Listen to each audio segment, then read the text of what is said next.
B ബാലഗോപാലാണ് വിവരങ്ങൾ നൽകിയത്. Kandala bank തട്ടിപ്പുമായി ബന്ധപ്പെട്ട് ഭാസുരാങ്കന് ജാമ്യം അനുവദിച്ചിരിക്കുകയാണ് സുപ്രീം കോടതി.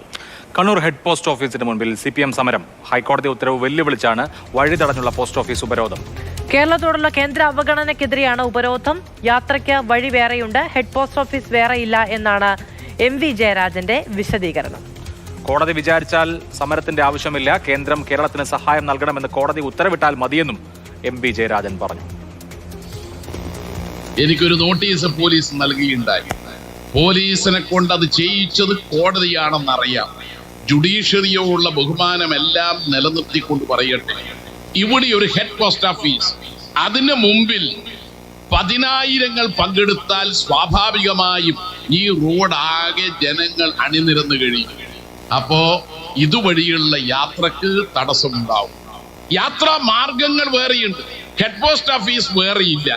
അപ്പൊ യാത്രാ മാർഗങ്ങൾ മറ്റിടങ്ങളിലേക്ക് ട്രാഫിക് നിയന്ത്രിച്ചുകൊണ്ട് ചെയ്യുക എന്ന നിലപാട് സ്വീകരിക്കുന്നത് എന്തോ പൗരാവകാശ ലംഘനമായിട്ട് ചിലർ വ്യാഖ്യാനിക്കുകയാണ്. ജുഡീഷ്യറിയുടെ ആ വ്യാഖ്യാനമാണ് തെറ്റ്.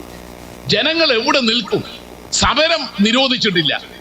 ജനാധിപത്യ അവകാശങ്ങൾ ഇന്ന് നിലവിലുണ്ട്. സംഘടിക്കാനും സമരം ചെയ്യാനുമുള്ള അവകാശം എല്ലാ മനുഷ്യന്റെയും അവകാശമാണ്. ഫെലിക്സ് ആണ് വിവരങ്ങളുമായുള്ളത്. ഫെലിക്സ്, 1.5 പതിറ്റാണ്ട് മുമ്പ് ഇതേ വിഷയത്തിൽ ജുഡീഷ്യറിയെക്കുറിച്ചുള്ള ഇതേ തരത്തിലുള്ള പരാമർശത്തിന് കോടതിയെ ലക്ഷ്യത്തിന് ശിക്ഷിക്കപ്പെട്ട് ജയിലിൽ കിടന്ന ആളാണ് MV ജയരാജൻ. ഈ പാതയോരത്തെ പൊതുയോഗമായിരുന്നു അന്നും വിഷയം. ഇപ്പോൾ അതിന്റെ വേറൊരു ആവർത്തനം സംഭവിച്ചിരിക്കുകയാണ്. കണ്ണൂരിൽ എന്താണ് ജയരാജൻ പറയുന്നത്? പോലീസ് കേസെടുക്കാൻ സാധ്യതയുണ്ടോ?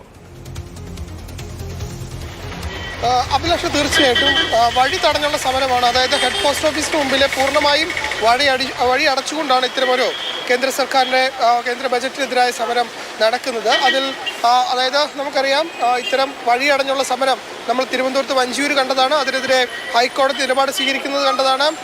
അപ്പോൾ അത്തരമൊരു സംഭവങ്ങൾ ഉണ്ടായിട്ടും വീണ്ടും ഇത്രയും രീതിയിൽ വലിയ ആളുകളെ പങ്കെടുപ്പിച്ചുകൊണ്ട് 25,000 പേരെ പങ്കെടുപ്പിച്ചുകൊണ്ടാണ് ഹെഡ് പോസ്റ്റ് ഓഫീസിന് മുമ്പിൽ വഴി തടഞ്ഞുകൊണ്ട് ഇത്തരമൊരു സമരം ഉപരോധം നടക്കുന്നത്. മാത്രമല്ല, അതിൽ പോലീസ് കേസെടുത്താൽ, കോടതി ജയിലിൽ അടച്ചാൽ ജയിലിൽ പോകാനും താൻ തയ്യാറാണ്.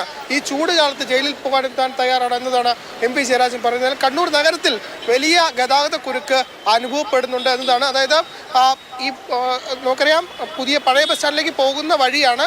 ആ വഴിയോട് ചേർന്നുള്ള ഇടത്താണ് ഹെഡ് പോസ്റ്റ് ഓഫീസിന് മുമ്പിൽ ഇത്തരം വഴി തടസ്സപ്പെടുത്തിയുള്ള ഈ പരിപാടി ഉപരോധം നടക്കുന്നത്. അതുകൊണ്ട് തന്നെ അതുവഴി വാഹനങ്ങൾക്ക് പോകാൻ കഴിയുന്നില്ല. അതുകൊണ്ട് വലിയ ഗതാഗത കുരുക്ക് കണ്ണൂർ നഗരത്തിന്റെ വിവിധ ഭാഗങ്ങൾ അനുഭവപ്പെടുന്നു എന്നതാണ് ഇപ്പോൾ ബജറ്റിലെ കേരളത്തിനെതിരായ സമീപനത്തിൽ തീർച്ചയായും ഒരു രാഷ്ട്രീയ പ്രതിഷേധത്തിന് സംസ്ഥാനം ഭരിക്കുന്ന പാർട്ടി തയ്യാറാകും. പക്ഷെ അതിൽ കോടതിയുടെ നിർദ്ദേശങ്ങൾ, അതും ഏറ്റവും പ്രധാനപ്പെട്ടത് ഈ സമ്മേളനങ്ങളുമായി ബന്ധപ്പെട്ട് പാർട്ടി